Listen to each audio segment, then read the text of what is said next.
to listen to the discussion very important to Ukraine topics. And the absence of journalists in this audience doesn't say anything. We have a stream. They can use YouTube to watch or to listen what we were talking about later on, so it can be disseminated, spread out, etc.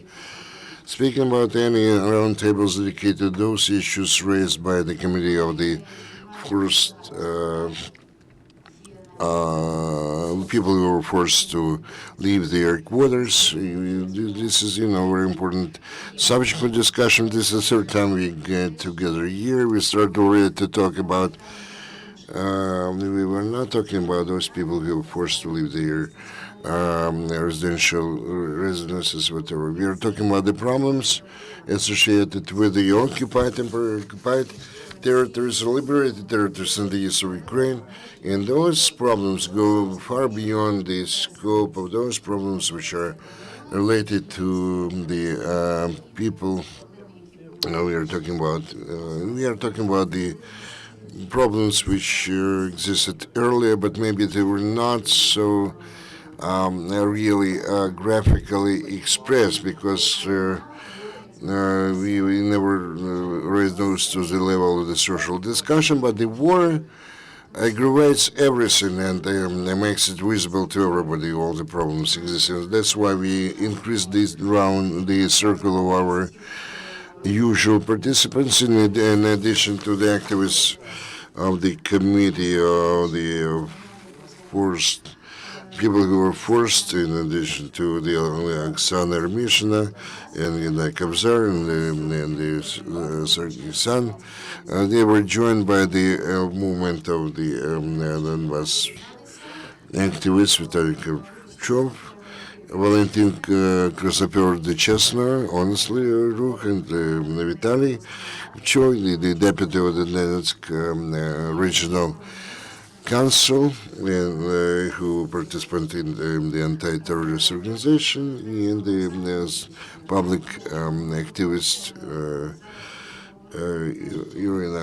I would like to give the floor, first of all, to Oksana Yermishyna, because we are going to talk about the level of responsibility of the state and the responsibility on the part of the population in both the liberated and temporarily occupied territories, because today, on the eve of the elections, the population undertakes all the responsibility who they are going to elect and who indeed will be responsible for the agenda of political Ukraine for the next 5 years. Oksana. Good afternoon. I would like to say a few words to start our discussion. And the first message of mine would be that today we are often talking about the responsibility of the residents of the Donetsk region before Ukraine for the war which we are living through today. And this position was selected the most simple, the most scale is a very, to me, is a very alarming, let's say, that's really alarm to me, because not only we are talking about this process per se, but we deprive ourselves to see the original reason why it happened. That's why I would like this roundtable to become the first step towards a national dialogue, which will allow, first of all, to reconcile all the parties involved and to move ahead. And this will become a reality. Every citizen of Ukraine has to shoulder his or her own responsibility and say what he or she does in this situation, what kind of action he undertakes. And the first, let's say, test for them will be this coming Sunday, the coming elections. Their choice, and then their choice, the destiny of Ukraine will depend, and whether the conflict we are living through will be further aggravated or, let's say, reduced. So what we are going to talk, first of all, what this our roundtable is dedicated to.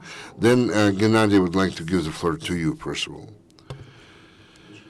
We're often and a lot we can see of late in everyday level and unfortunately at the level of the leading politologists and journalists, the thesis that what is happening now in Donetsk and Lugansk regions is the result of the attitude towards the life, towards the country, of the residents of those regions. For example, the other day, a much respected journalist Vitaly Portnikov wrote an article which is entitled "The Donbass Got What They Deserved," or what they wish to have.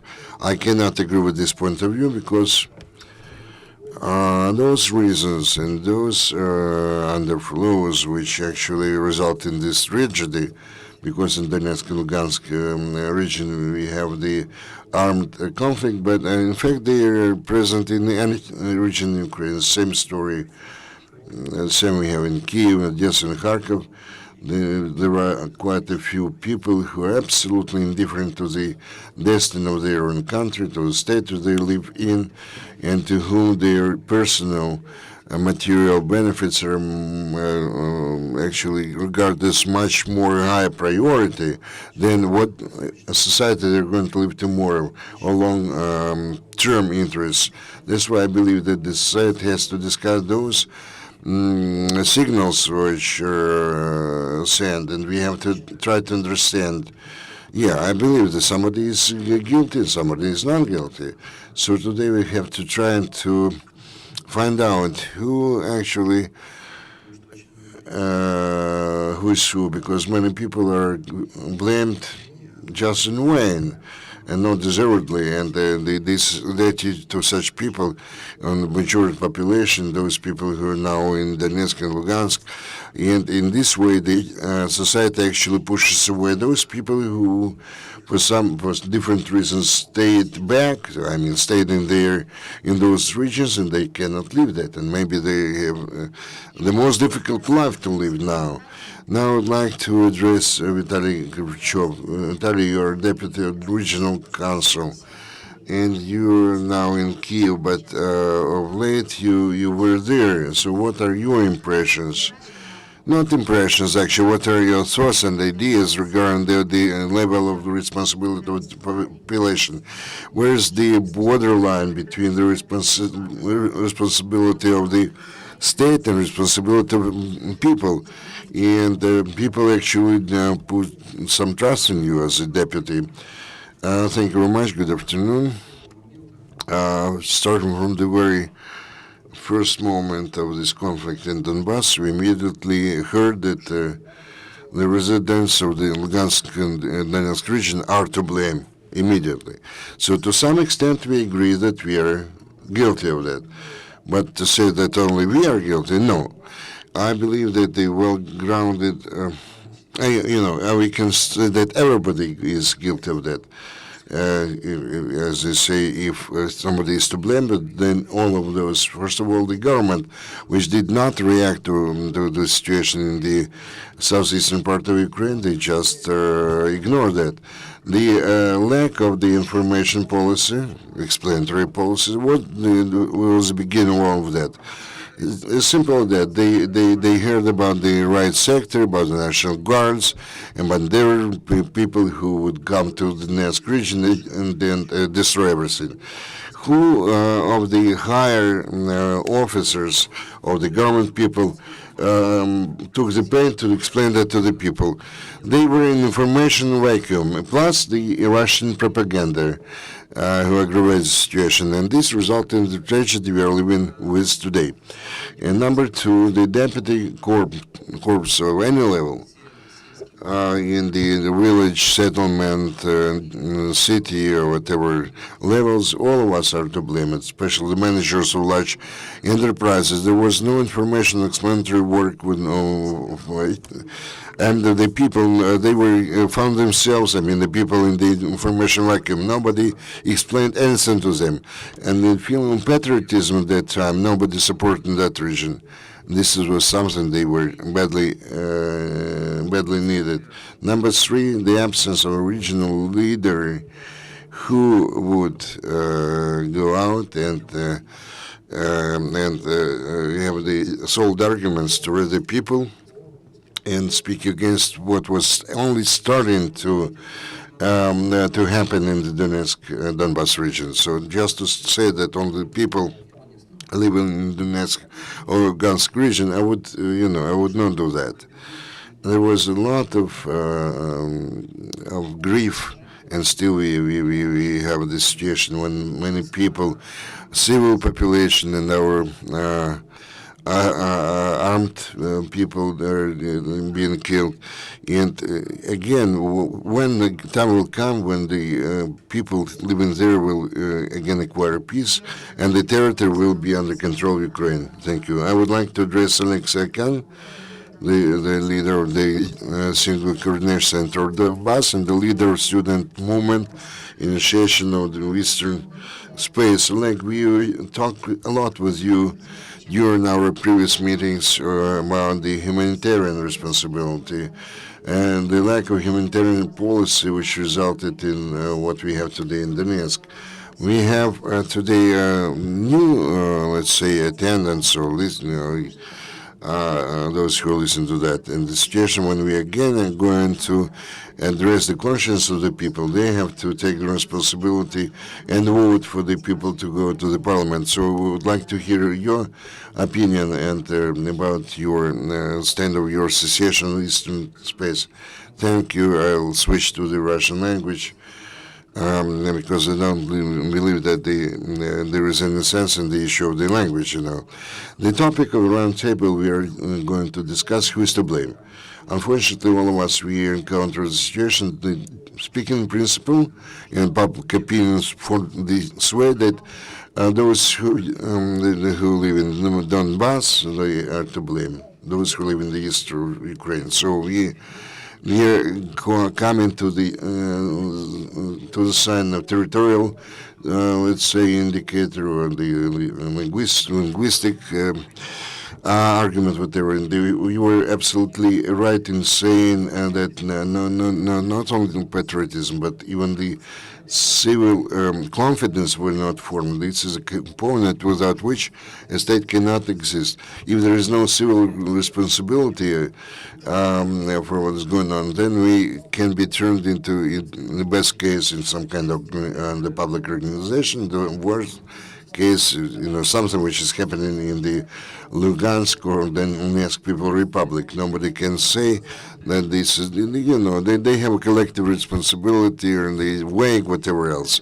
But what scaring me most that we are coming to what we perceive collectively, have some kind of the, let's say, supporting each other. Many people start to think, who is to blame? I never put this question to me. I know that in myself there is some part of guilt for what is going on, despite the fact that I exert some effort, to do something about that. But, for example, my granny has some experienced some separatist sentiments that this is my guilt as well. I'm also to blame. But this is not the main thing. But the main thing that what we encountered in Donbass and this Eastern Space organization, the Donbass, we have some kind of interface of the old Soviet world collective, because they always operate notion as collective responsibility, whatever else. And European Western world, which in principle they depart from industry to a great extent, and they build their relationship on the individual responsibility. Then analogy is raised. Who is if we for the first question, who is to blame? Then the second question, what to do? Why we are always in the Russian discourse? After this very simple conclusion, I have no doubt that this topic to Ukraine is not natural. We find ourselves in the alien information field. When we put ourselves the question which are not natural to us, that means that we are deep in the rear of the enemy. And to me, most topical is the issue who we are, Because I believe that the events in the Donetsk region and Donbass region, not who's the guild, but the individual guild, when each individual can determine who he or she is, and then we, as a certain amount of the independent persons, but starting communication, our ego, who are we are when we determine that, then we have to determine where we are moving towards, to what. And then we have to talk about the powers we had at the Soviet that Clark mechanism or the machinery we used to have. We have not answered the question who we are or where we are moving to. And then we raise the issue of responsibility. If we do that, we are coming back to the Soviet past, and we stand the risk of being transformed not territorially or mentally, but the same LPR or DPR, the next people of Guns People Republic. As what else can I add to what I said?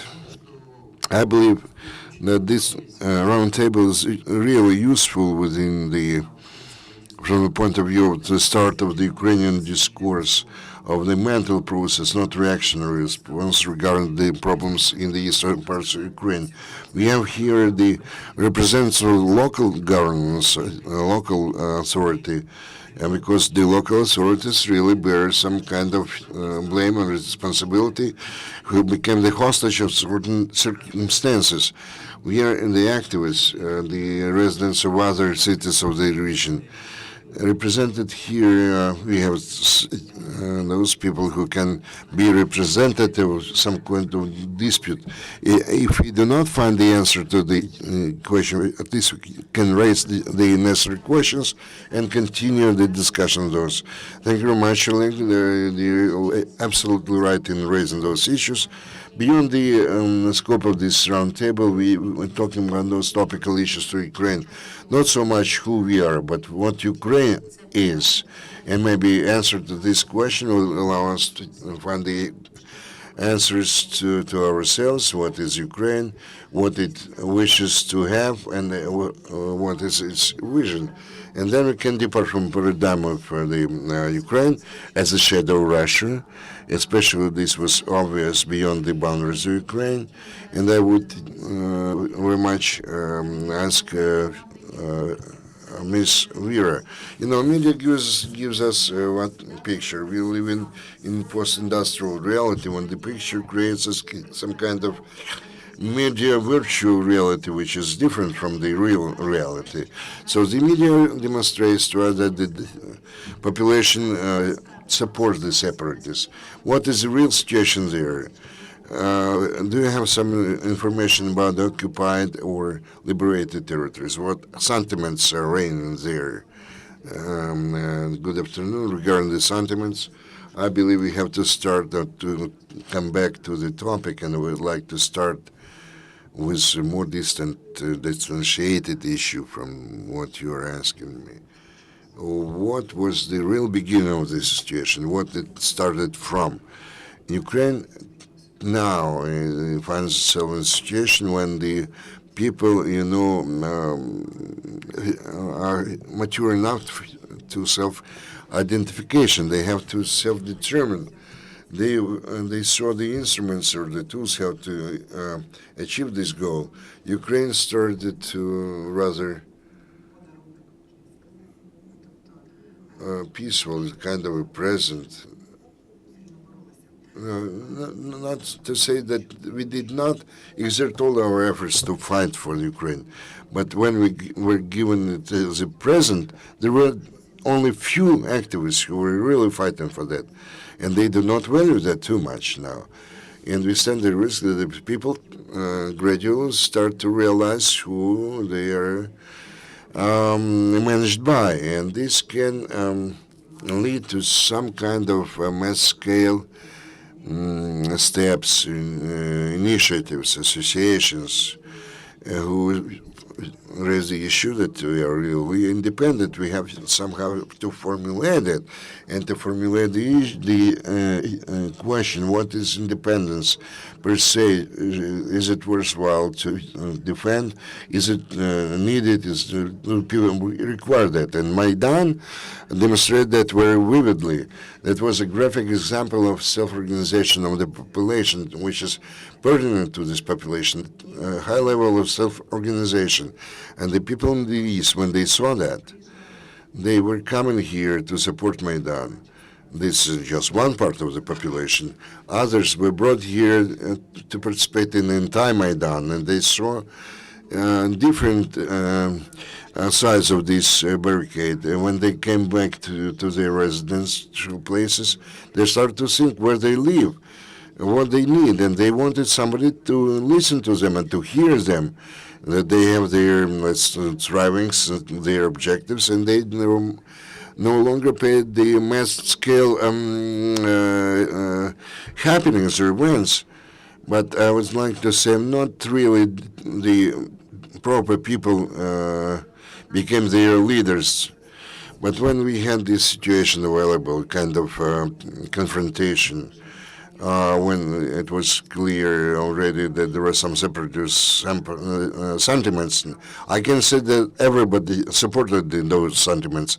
Kramatorsk is a very vivid example, a graphic example of that. Maybe not to the extent Slaviansk is, but that was a part of those who did not surrender to their, let's say, to the attempts to conquer them, So they started to defend their independence. They started to support Ukrainian army. There was a certain percentage of the people who provided different kind of support or assistance, information, material. They started some kind of, let's say, the awareness campaign among the population. But maybe they did not have enough support. And first of all, they were not so aggressively, let's say, aggressive. They had no weapons. Without weapons, you cannot defend something.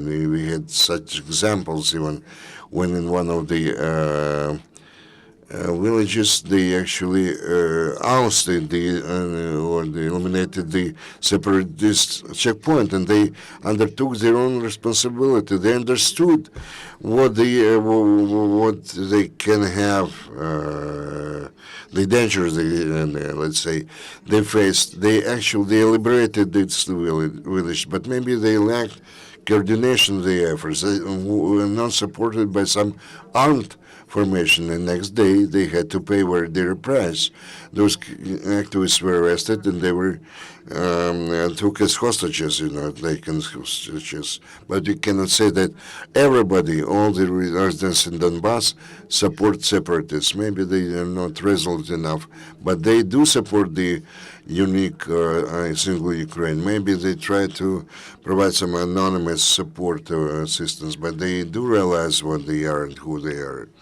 And now when we face the situation, the illustration, this is not for the first time because back in 2004 they raised the same issue, and not everybody would like to participate in that. But first of all, I believe each and everyone has to illustrate himself or herself to find out what is in your thoughts, who you want to be, what you want to be, what country you want to live in, how you would like this country to develop, what life for your children you wish to have. And then maybe you'll understand what you can do, and you can make a right choice next Sunday during the elections with the same level of responsibility. Again, towards the situation that people will buy some kind of free cheese, that somebody is going to come and resolve their problems. When speaking of the regions with a lot of ruination, it cannot be. The situation can be changed overnight.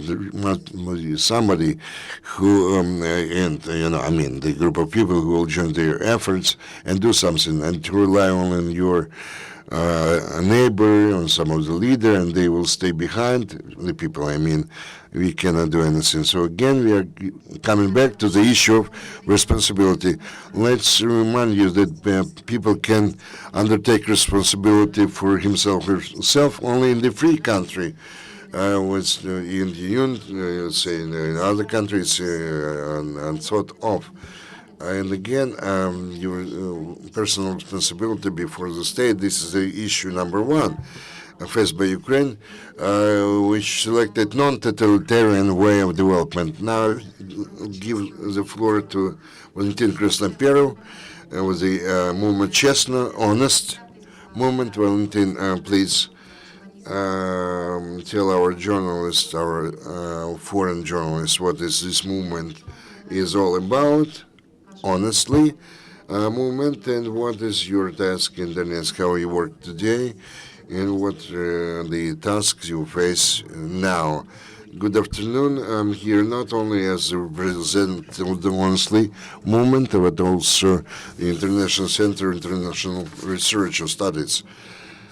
And again, first of all, I would like to thank you for those who provided this roundtable, because the topic is absolutely urgent. Speaking about this movement, honestly, and we try to make the Ukrainian policy real, the democratic one on the European space, when every authority can be studied regarding its essence or its attitude towards corruption, towards the human rights, towards the ethical grounds of their, let's say, migration from the political faction from one to another, And in Donetsk, 4 days back, in Slovyansk, Krasnoyarsk, we held the round tables. We really hope that they will elect those people who deserve that. And we try to do that wherever it's possible. And now the public at large demonstrates their subjectivity, especially in Slovyansk and Kramatorsk. Who is to blame? First of all, whether the residents in Donbass are guilty of those events which we are available to be there. So first of all, we have to ask who is the subject, who is the object. Ukraine became a certain object of hybrid war, and today this is one of know-how which is used by the Russian Federation, who try to expand their peripheral areas with the help of the citizens of some other countries who have their attitude, this culture, and this state. And they used to do all kinds of manipulation, try to penetrate the territory of the neighboring countries. And the issue is about the security and the status of the state which is being attacked, whether this country can defend itself. And Donbass, together with the Crimea, they became the painful spot on the territory of Ukraine, and there are many reasons of that. One of those is the permission for the criminal elements to act in the Donbass. In Donbass, they had no representative of the opposition party. In Dnipropetrovsk, in Kharkiv, in Zaporizhzhia, they had some opposition factions. Not that they actually vote for the opposition, but through criminal elite in Donbass, this opposition was absolutely suppressed. And myself and my friends, we actually created Maidan in Donetsk, and for 3 months we managed to survive until Yanukovych regime was collapsed. We managed to survive, and then we had post-Maidan. But I was dealing with public activities since 2012 in Donetsk, and they desire the community to do something positive was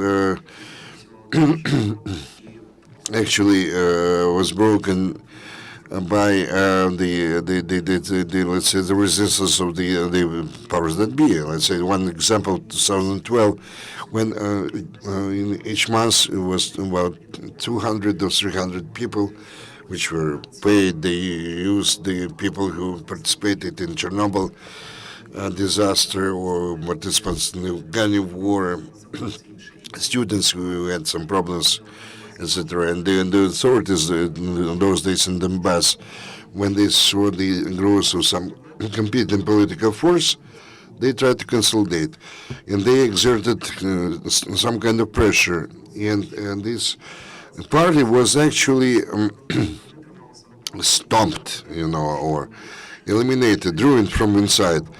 And this political elite, let's say their attitude towards the population, they did whatever they wanted. And we could see that half a year before those events, Mr. Kluyev, he had the action, anti-fascism action, and there was no normal political force who could say that this is a political farce. That was a problem. And all the students, postgraduate students, all the administrative resource was involved. They were trying to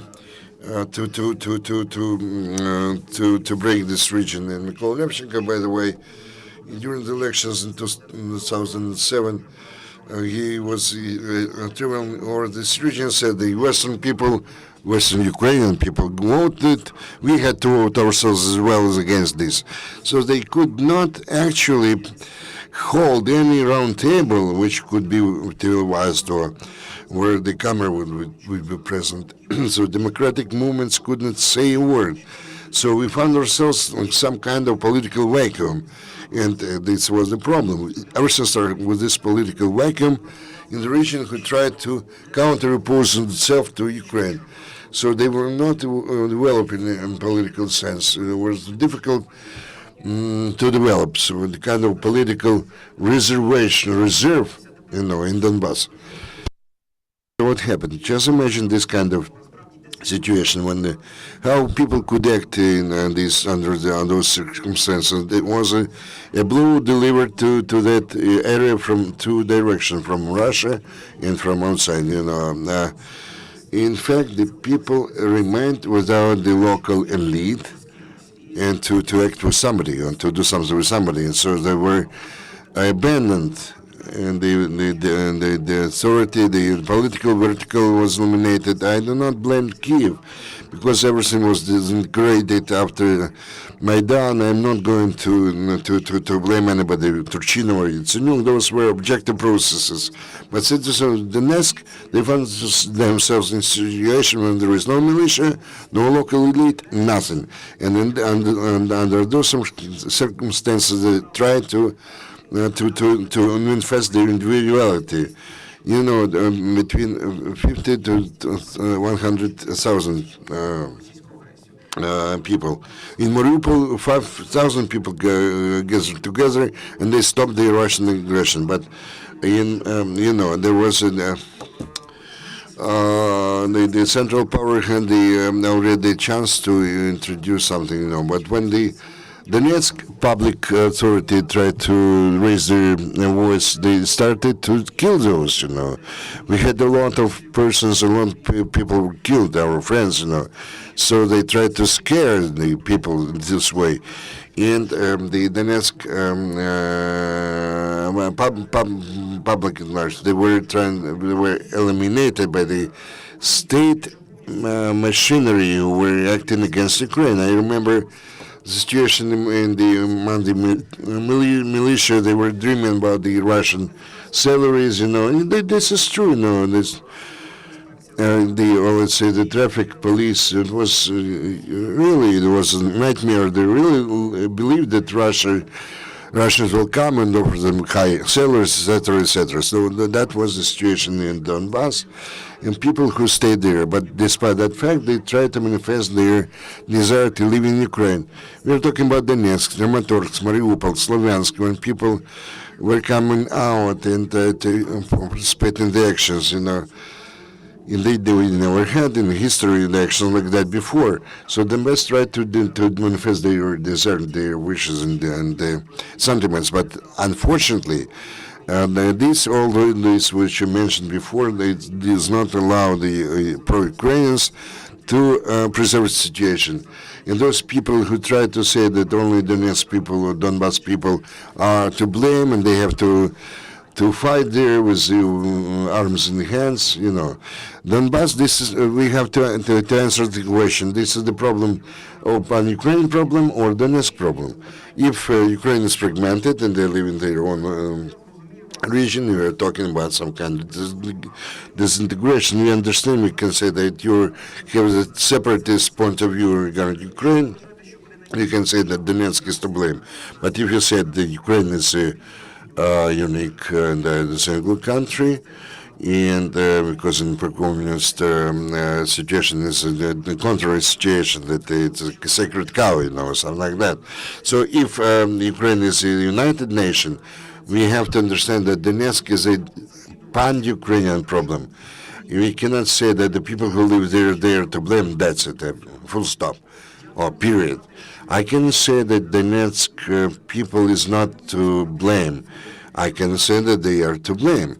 On the other hand, the issue is who is included in subjectivity, and a lot of people in Donetsk and Lugansk regions, they manifested this subjectivity. So under those difficult circumstances, when people try to fight, and you know that to be in Maidan, Donetsk, and Kyiv are two big differences, as we say, and I believe that nobody has a moral right to say and that lack of responsibility, lack of subjectivity, and the lack of desire of Donetsk people to defend Ukraine. This is a wrong way to assess that. A few words about the movement.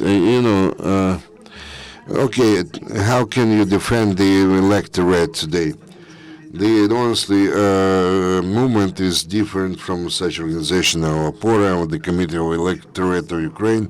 The matter is that our movement, honestly, it doesn't fix the violations, but uses the violations which are manifested by such organizations who have a lot of field branches like Opora. They have in different branches. They fix violations or trying to bribe or to buy the electorate. We have a ramified network, and those are PR people and media people. We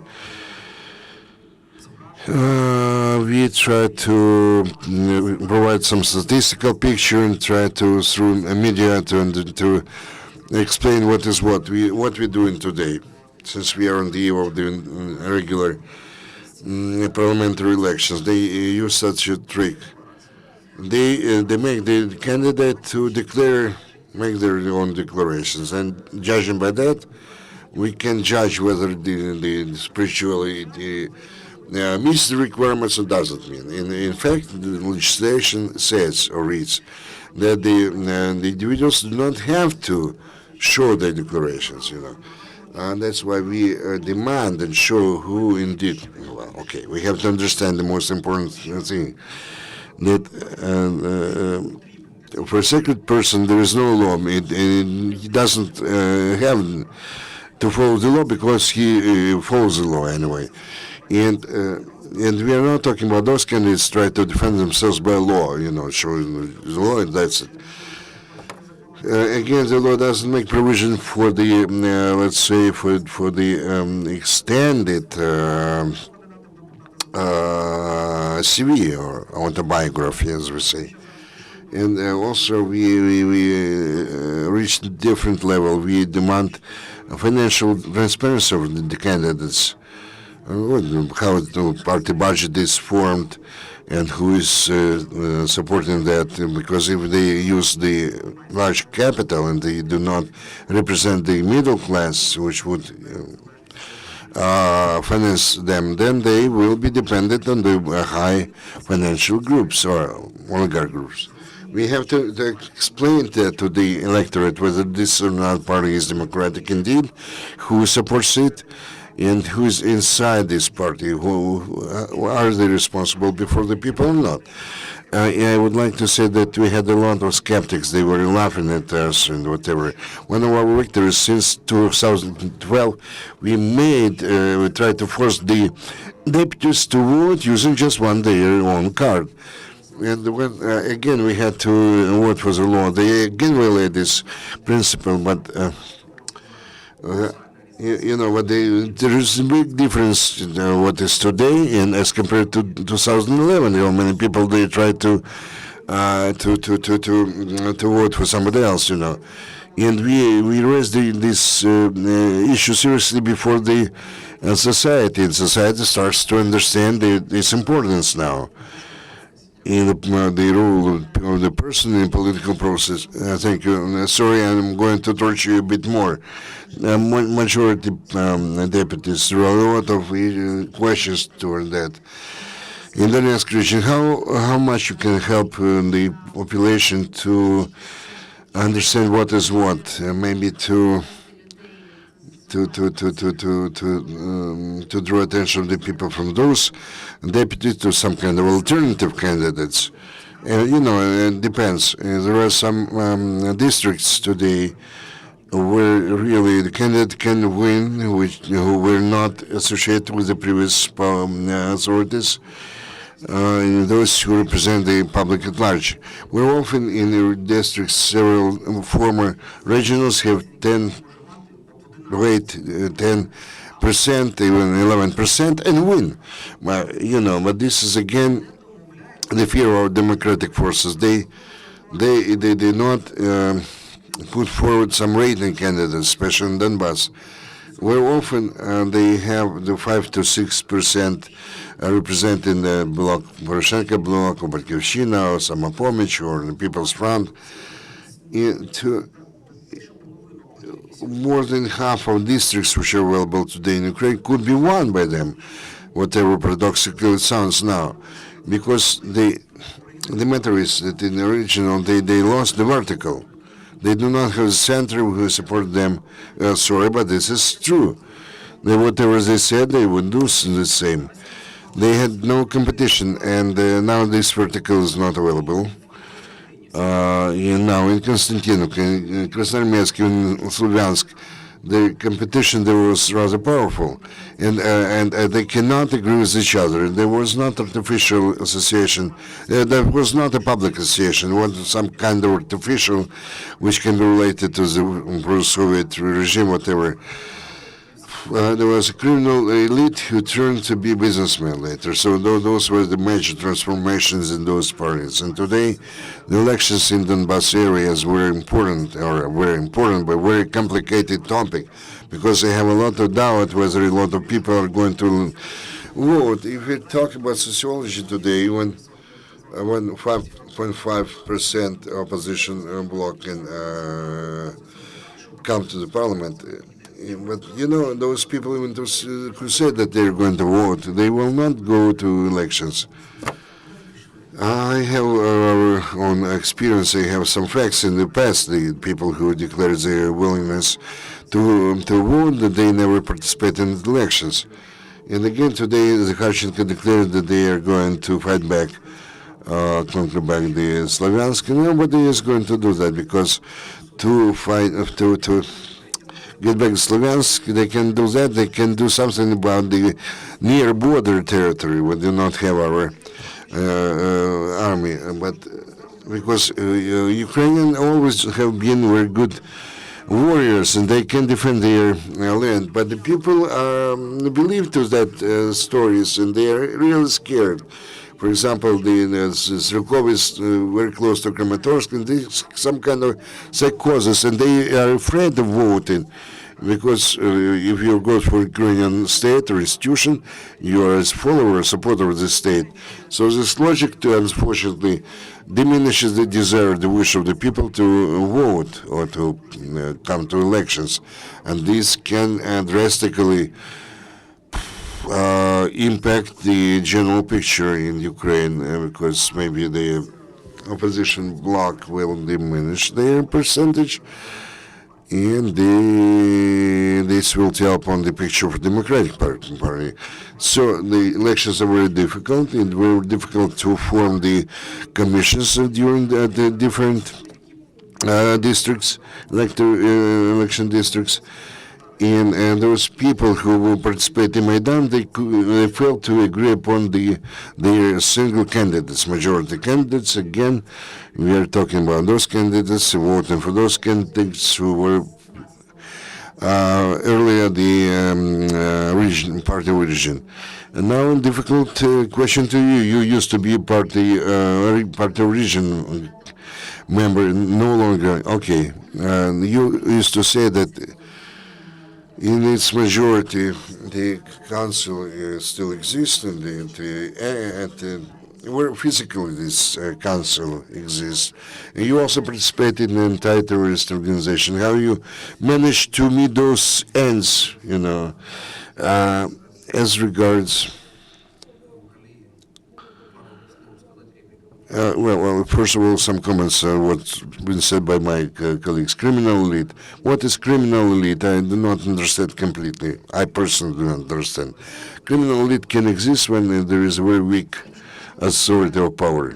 With your permission, I believe we should not give the criminal elements to describe them as criminal elite. Criminals are criminals, Criminality is criminality. We have to fight this to start with. As regards not all the deputies of the party of region in the Donetsk region voted for such development situation, and each of them spoke up their own minds. Coming back to historically, the first blockade of the Donetsk regional administration was in March. Maximum, we are talking about 1,300 people, non-armed people who were brought there by Gubarev. We found ourselves in the building of the original council. We had a meeting, a session, which had to pass certain decisions to stabilize the situation in response to the protests of the people. And during that session, Gubarev brought to this audience the head of the Internal Affairs Ministry Directorate of that region, Romanov. Nikolai Levchenko was not there to start with. No, so wait a minute. We are talking about March 3rd, the building of the regional administration. Let's be objective. The opinion of Levchenko does not coincide with the majority of the deputies, 85% of the party of region. In that region, you can take my words to the bank, That's why Levchenko was not present there, but he took part in the meeting. But Gubarev brought the head of the militia in that region. This is the responsibility of Turchynov and Tsenyuk, the responsibility of the powers that be in those days who had to respond to that, to react to that immediately, and resolve the issue of appointing new head of militia in that region, takes necessary measures, and all the subsequent steps which were started from the beginning of the separatism. How many people were gathered in Donetsk? I did not see more than 3,000 people at the time. But nobody responded to that, neither the security service, SBU, nor militia. There was no response, no reaction to that. Who is to blame? People they had their doubts. They live in a space. They had to observe the law. So moreover, let's take the western parts of Ukraine, eastern parts of Ukraine. In the eastern parts of Ukraine, people are more law-abiding than in the western Ukraine. This is not a fairy tale or not religion. This is a true life. People are afraid of the law, but if there is no authority, then the chaos begins. So I would not, let's say, take the responsibility from the government of Turchynov. They had to shoulder that responsibility. He was acting president, and there was days according to our constitution. So this is their, so to say, the responsibility. Thank you, Vitaly. But all of us, we remember only too well all those days, and those, let's say, attempts of the people who were associated with communication to persuade the powers that be to make some statements and to inform the people what's going on, and to take some anticipatory steps. But unfortunately, it hasn't been done. It wasn't done. We have to learn on our own mistakes, and the lack of communication today costs a lot of human lives. Oksana, you as leader of the Donetsk movement, say a few words. I would like to speak about the responsibility. If we fail, if we do not go deeper and go into history, you mentioned that we have to learn on the mistakes. Nobody, unfortunately, takes lessons from their own mistakes. And what's going today, that this is a graphic example or proof that no lesson was taken from those mistakes. No parties who try to come to power, they do not raise the real issues. What was the reason of this kind of disintegration when they tried to put the blame at the door of the public? To me, this is a specific test whether the existing power authority can shoulder responsibility in the future. Nobody said that conflict is over. It can continue. The situation will be countered. The war with Russia, against Russia. The Donetsk region is abandoned now. And no representative, I'm not talking about the authorities of power that be, I'm talking about those leaders who are trying to go to become members of parliament. They never say how this conflict is going to be resolved at the state level, at the national level. They somehow, they kind of, not froze, but they try to cut this conflict. And those people who live in the occupied or liberated territories, their destinies are not known. The people who try to, they're afraid to come to the election because they're afraid that they will be, they endangered, they jeopardized. What about those people who those who have been intoxicated by somebody else's propaganda, those who do not understand what's going on? It doesn't matter, but there is no party who is going to say aloud what they're going to do with those people. Those who resettled, nobody's talking about them in their pre-election program or platform. Not a single word is mentioned how this problem is going to be resolved in the future in Ukraine. They try to calm down or to silence this problem. To me, this is a proof of the fact that those people who will come to the authority will do nothing about that, like nothing was done by the previous government or authorities. So we should not kindle that spark because it could be turned into a real flame. So Ukraine has been lullabied by the fact that they are just trying to come down, and those who live there is responsible. Okay, maybe those people are responsible for something, but those who observed how that conflict was increased in Donbass, they cannot say that they are for the united Ukraine, because they did not do anything for this country to be united. And this is a very painful issue that this problem is not discussed in this society. May I remark that not everybody is indifferent to this problem. I agree with you. That's why we gather here together in order to discuss those issues, try to understand the keys to resolving this issue. Vitaly, you have some experience of authority, of being close to authorities. You also represent the business medium. Definitely have your own visions or your recommendations how we could change today's situation for the better. And I really am concerned about the regional council. Is it going to stay or not? How the same deputies from the past life, I'm not afraid to use this term, how are they going to exist in a new paradigm of development in Ukraine? First of all, short remark regarding Slaviansk. Slaviansk will never be the Russian. Nobody calls separatists to come to that city.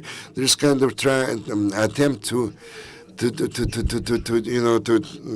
use some different notions. Nobody is going to resolve through the conflict. Today nobody is going to. I know armed forces are going to enter that city. Today, under Debaltsevo or near Debaltsevo, there are 5,000 Russian armed forces. Debaltsevo is Ukrainian territory. How peaceful population can resist to that or can counteraction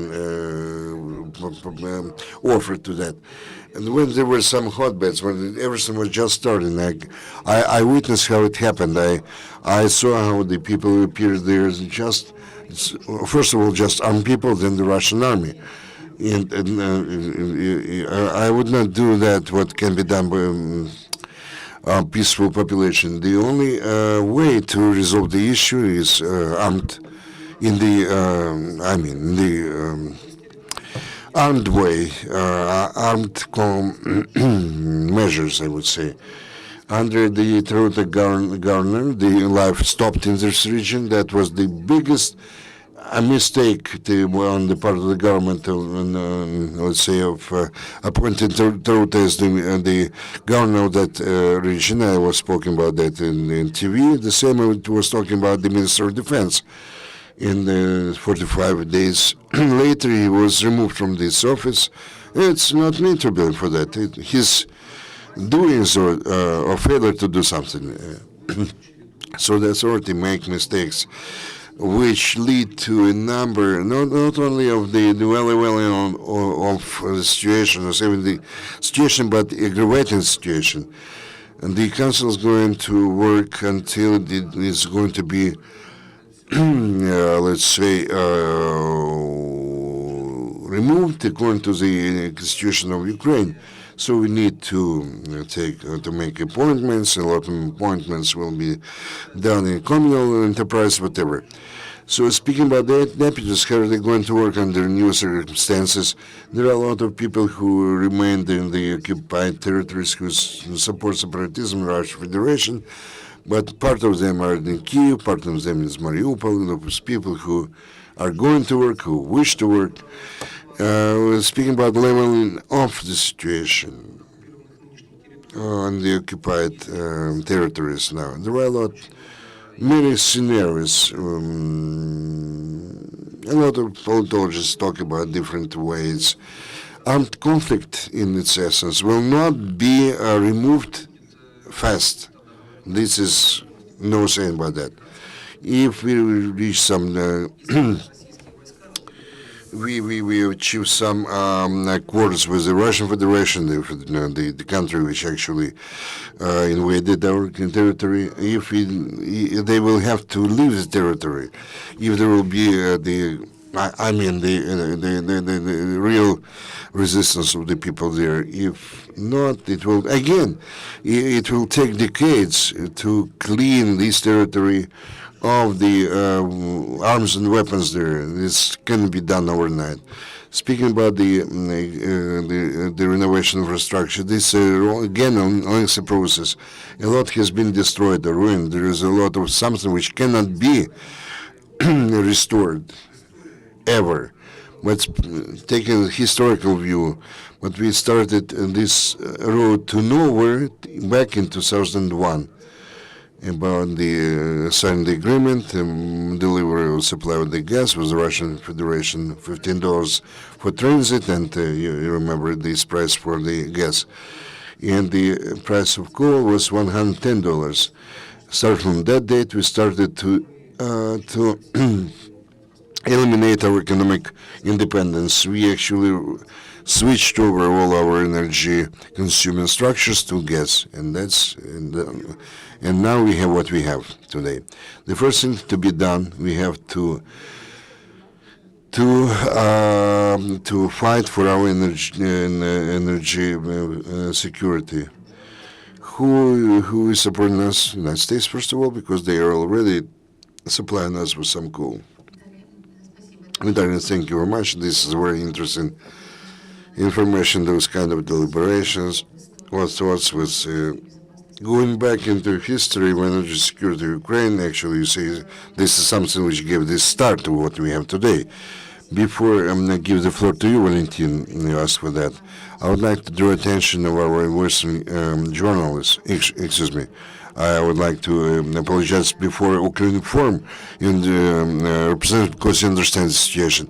The problem in Donbass is not only a Ukrainian problem. It's not only an internal problem of Ukraine.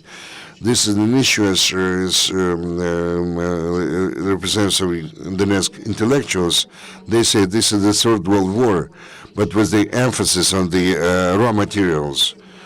This is the last raw materials war in Ukraine, natural resources, if you will. So we should not close the eyes on what is going on in Ukraine or try to localize or freeze the conflict. This will lead only to more deep-going problems in Europe itself or the world over.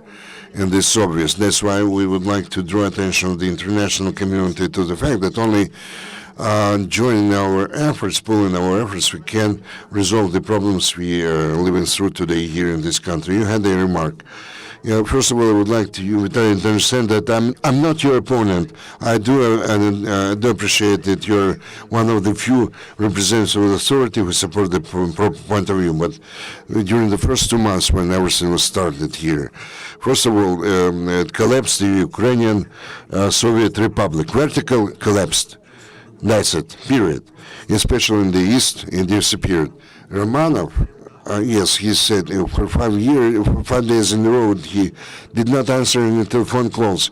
It was impossible to enter that territory, but because they were all feet and hands in the separatism.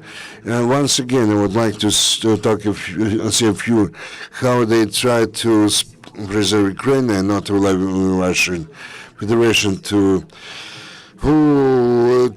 put their swing into full swing, so to say. Unfortunately, in Donbass, a critical mass of the local elite was not sufficient, especially those who were decision makers. You understand what I'm talking about? That they were absolutely frozen. They just did not answer any telephone calls. I'm not going to answer Turchinov.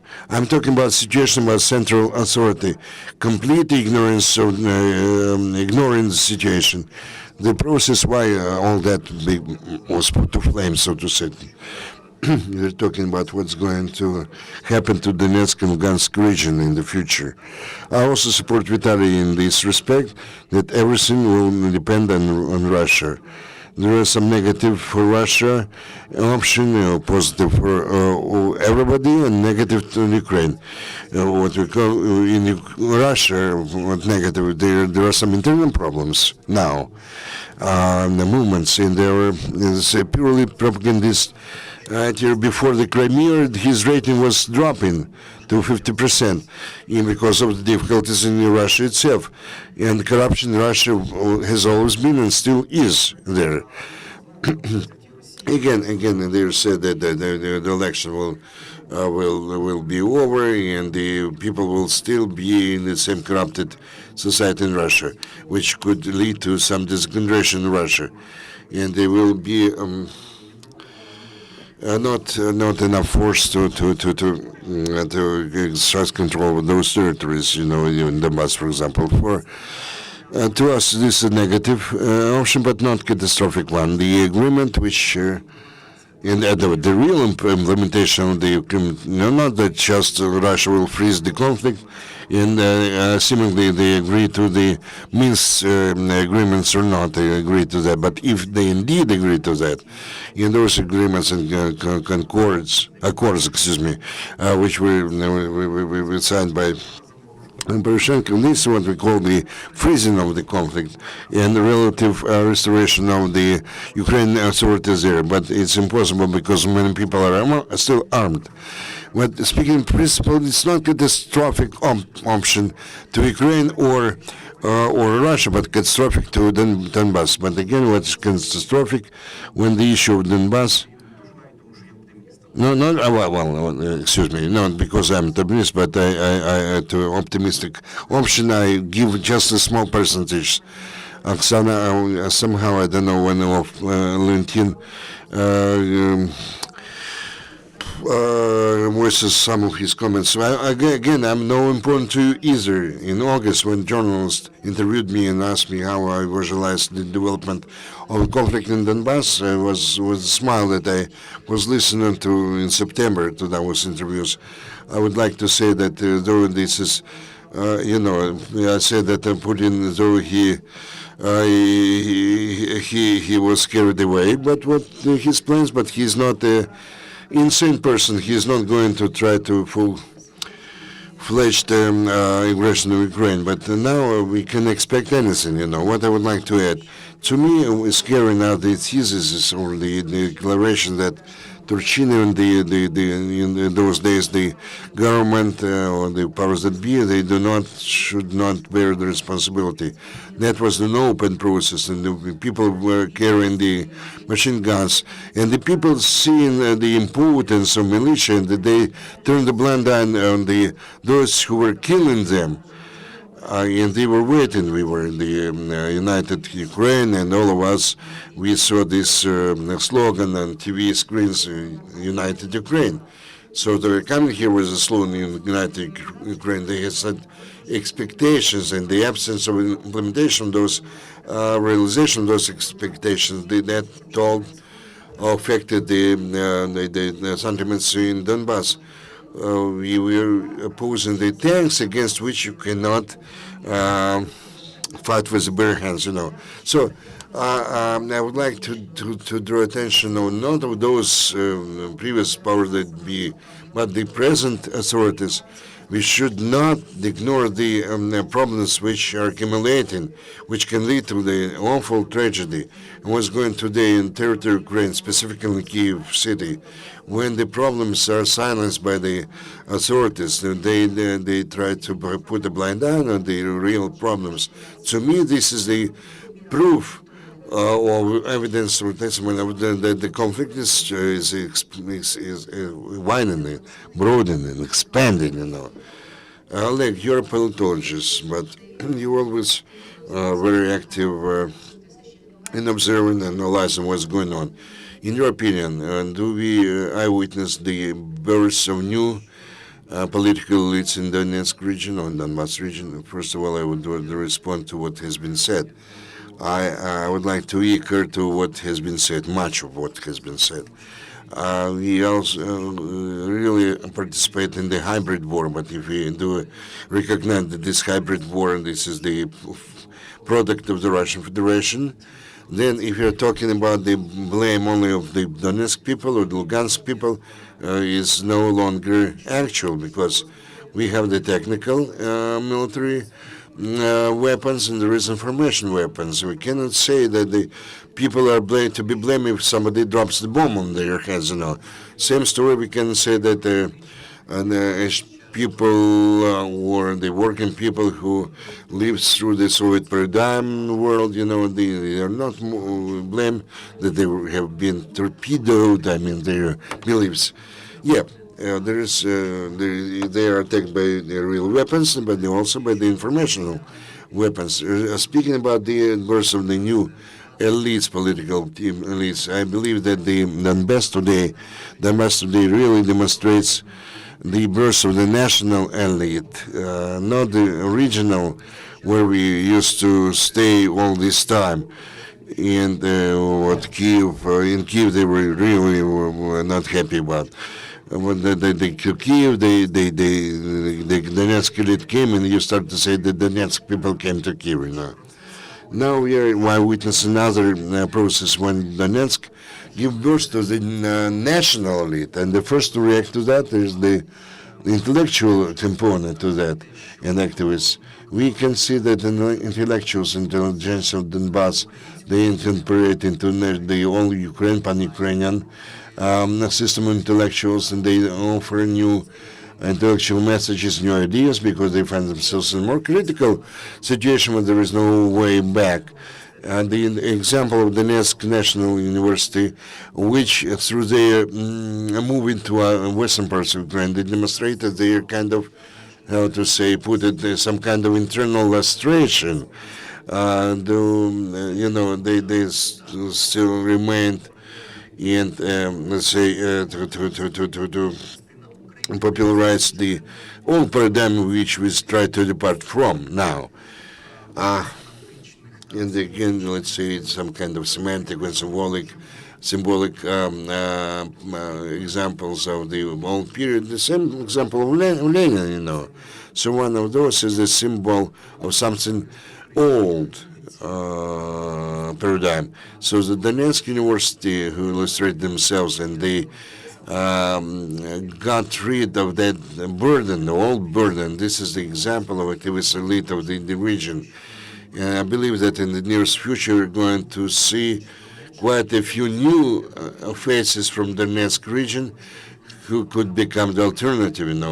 Maybe we should not talk about the former representatives of the party of region, but we are talking about new faces who accepted the new realities of life, and now we're coming back to responsibility.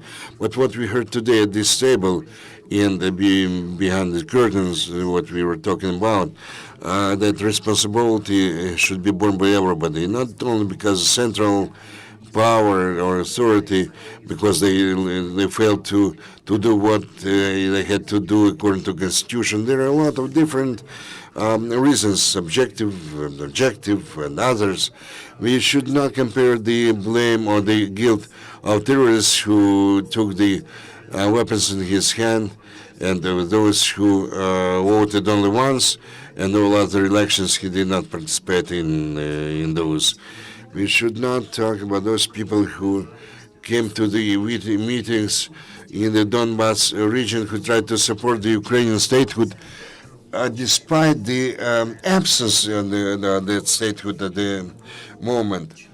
Our intellectual differences, because there was not clear power or authority in those days. In Donetsk, we felt the complete absence of statehood or the authority in those days, and I agree with what has been said before, because that's why the ones we witness in the eastern parts of Ukraine, if you're talking about from territorial point of view, this is a challenge to all Ukraine. In the larger geopolitical plane, this is a challenge to the whole new world, which, speaking in principle, confronted the old Soviet regime, totalitarian regime, starting from Italy and Germany, and then reached the Soviet Union. Now we are talking about the Donbass area, and Oksana was very right to say when she mentioned the resource war. And despite the fact that this is the challenge for Ukraine and the whole world, this is a good chance for Ukraine today, because this is going to tap or to reveal a new intellectual resource which can give a new impetus, to the development of this country, to demonstrate that we cannot live on the old rails, so to say. We have to form the new paradigm today in answer to the question which we always put to ourselves: who we are, what is Ukraine, and where we should move towards in the future. This is the first conclusion which I can see, and still more concerned, even more concerned about the issue of this buffer zone. Will this buffer zone become a new Berlin Wall? And I'm not concerned about those people who are going to find themselves on the right side, European side of the wall, but what will happen with our competitors who will stay on the left side of that wall. So first of all, I would like to give the floor to Evgeny. I would like to play a bit on the alien or somebody else's information field. What I mean to say that everybody has to understand that the war is being waged not only using the weapons, and unfortunately, I would like to be opponent to Italy, and I would say that you cannot resolve the problems with the weapons. When the war is over and there is some confrontation in the minds of the people, unfortunately, those people live there today. With every coming day, we are more and more distantiated. Ukraine distantiates itself from those people. Of course, we try to put our pain to somebody else's. We can understand that they are near and dear and being killed. They do not have salaries. They do not have money. The life is awful. And they say Donbass is to blame because the people did not rise to confront jeopardy and whatever was threatening them like they did in Maidan. But we are talking about those people, millions of people who became hostages, and this attitude towards them is something which separates us from them, and they feel as being as abandoned children, you know. And if indeed we have in our hearts and minds this notion, united Ukraine, and somehow we hear that less and less, you know. But if we are the United, we are trying somehow to somehow to disintegrate this united Ukraine, and those people who live there and work there, who for some reasons could not leave those parts, even those people who participated on March 11th in the referendum, because the majority of the people went there they wanted to make their life better. Some of them were not deceived.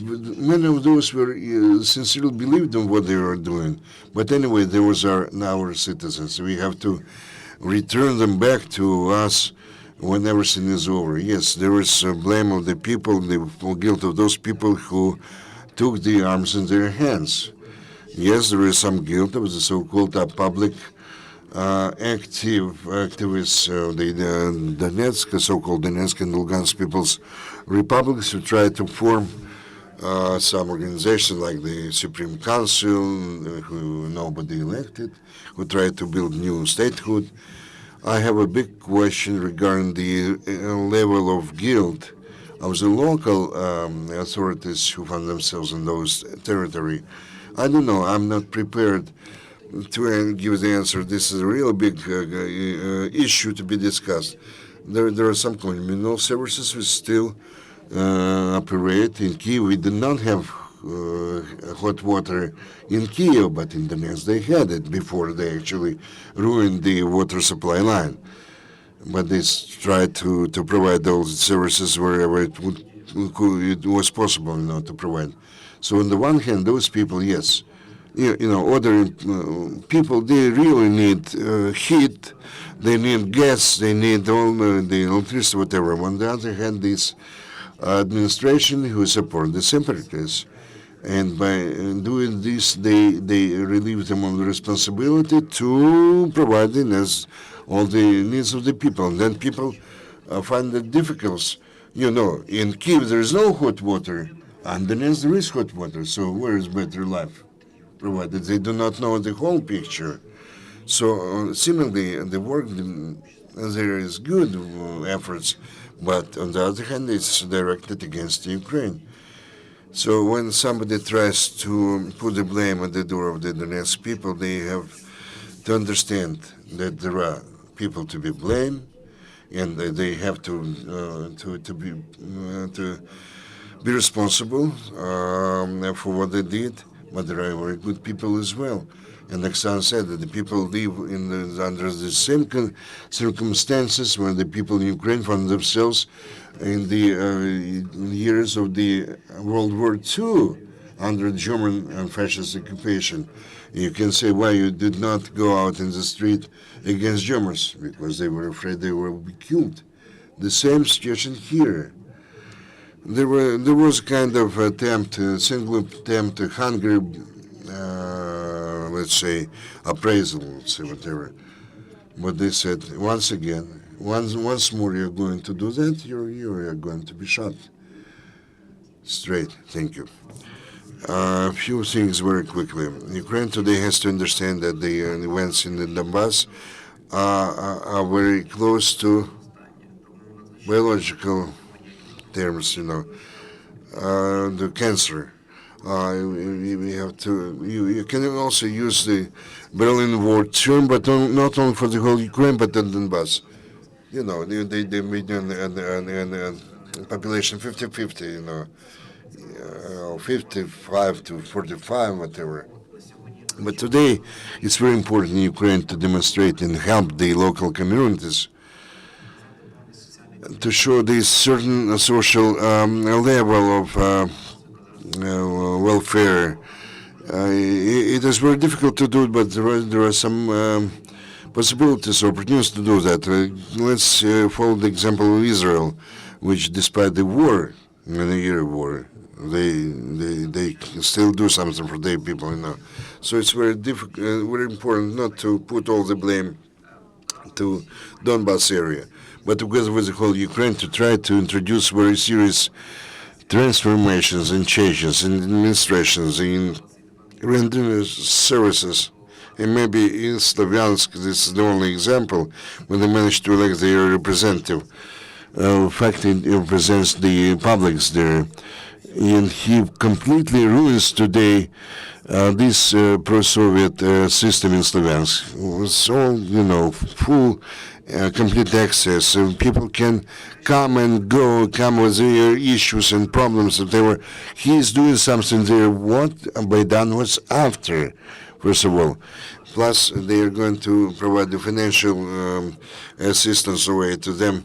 And if they manage to do that, it will flag a real example to those people who remain in those territories that Ukraine, because what I'm talking about, the example is best propaganda. What's going to happen to Donbass in the future? The best option is to freeze the conflict for a couple of years. There are not a lot of resources in Donbass. You can talk about hot water and whatever, but this is not going to last long. Sooner or later, this winter will actually exhaust all the resources. So you have to take the historical examples. Transnistria and Abkhazia, especially Abkhazia, where about 70 to 80% immigrated. So we have to freeze this conflict because the normal life is not going to be there. Why not?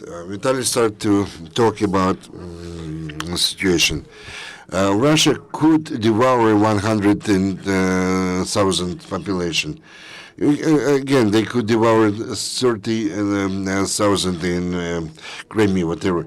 But 7 or 5 million Donbass is too much for Russia to devour, But again, Russia, in its hybrid war, they did not take into account the situation that this war is not associated with decentralization, which is fraught with awful things, and Russia will not be able to normalize the life there, and Ukraine will not be able to step in. And again, the situation there, from economic point of view, will be much more worse than in Transnistria or Abkhazia. That's why life is going to be very difficult if we are going to have a long conflict, and the most likely it's going to be a long conflict, even frozen conflict. And here's the responsibility of Ukraine, because if you're talking about 3-4% of those who resettlement, move for resettlement, this will increase this number to 6-7%. I would like to call please understand in the whole Ukraine to understand that this is not the local conflict, this is Ukrainian conflict. This will impact in Kyiv, in Lviv, and Chernihiv. In this industrial area, this is associated with the security of Ukraine. Nobody is talking that those people have to be subsidized or supported by everybody else. But after they passed those laws, they had those people who moved. They had a lot of problems with the registration for their residence. But again, there are only two ways: either Ukraine finds a way to resolve this issue, or we have this cancer propagating, metastasis. Now, maybe we can give some advice to the authorities that need to crown our discussion. I would like to add to what has been said. When people today, in order to resolve this conflict and to provide some example of real life and the liberated areas, but before that, we have to involve the active population and resolve that problems. Activity of population is growing drastically, and since they cannot implement there some kind of economic or some other needs or requirements, they even more acutely feel the need of self-realization. They they have to feel themselves to be needed by this country. In the liberated territories, they have an impression when it was occupied, they felt their self requirement of being needed because they were needed by the wounded persons. But now they are liberated and seemingly they start to feel themselves as abandoned, no longer needed, and maybe under conscious they feel that maybe this territory is going to be reoccupied. And this is very dangerous because if they feel that this new occupation will again give them back this sensation or feeling of being needed by somebody, this is awful. This is very dangerous. The people themselves here have to help them to try to learn how to live under the new circumstances, because people are mature enough to live an active life. We have to provide some prospects for them, show some perspective, to support their ideas, even if they still reside in the temporarily occupied territories. And as Gennady said, people very quickly adapt to the available situation. The longer they live in the occupied territories, even if they just get accustomed to that, and this is an abnormal situation now will become normal to them with the time passing. And those people who come from Lugansk here, they lower their eyes, and because they accustomed to that, not to meet the eyes of separatists. But we have to help them to raise their heads again. So we should not make this conflict a long one against the elite army. I remember in Kramatorsk, I saw from windows of my house when the separatists wanted to capture this or to occupy this territory, but they were afraid in the first period. I mean, they could be ousted from the territory, which was the case actually. But it was a kind of balance, when they see that nobody tries to get them out of the territories, they become even more cheeky or whatever, or impudent. They say, "Who you are? We are Russians. What are you doing here? We came here to help our brothers. Who called you here?" But we decided to give a hand, to lend a hand. So there was more.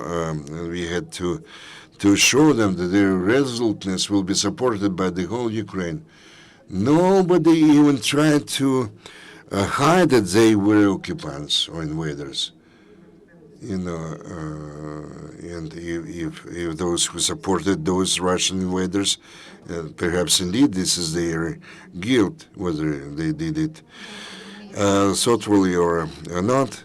Well, I suggest we should depart from the issue who is to blame, who is not to blame. This is not only a Ukrainian issue.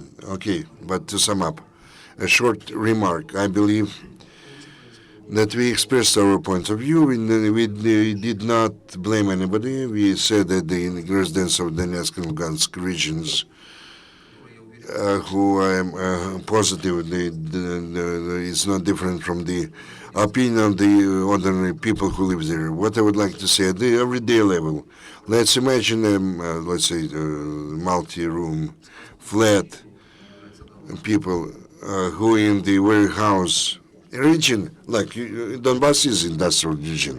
For example, there is eruption in pipeline. So there is a lot of water wasted, and nobody took pains. Nobody took pains to repair this pipeline. But only president can take some measures to to repair that pipeline, and not to allow that water, which is this gushing from that pipeline, not to spread over some other regions. Then only we can create the single space. And I can talk about my city. Twice a year we were flying to France and we exchange some of the ideas and achievements, but we never visited Lvov or Lviv, We should eliminate this attitude, and then we can live together. Colleagues, I would like to wish you a very and responsible and well thought of choice during the elections. And I do hope that we can live without a new Berlin Wall, and Ukraine will stay united within those frontiers and borders which we know, and remain the country which we live and we love. I hope that the mass media will be able to spread the ideas which were was here as to as many listeners and recipients as possible. Thanks a lot to everybody, and I hope that we'll see each other very soon in the future. Thank you.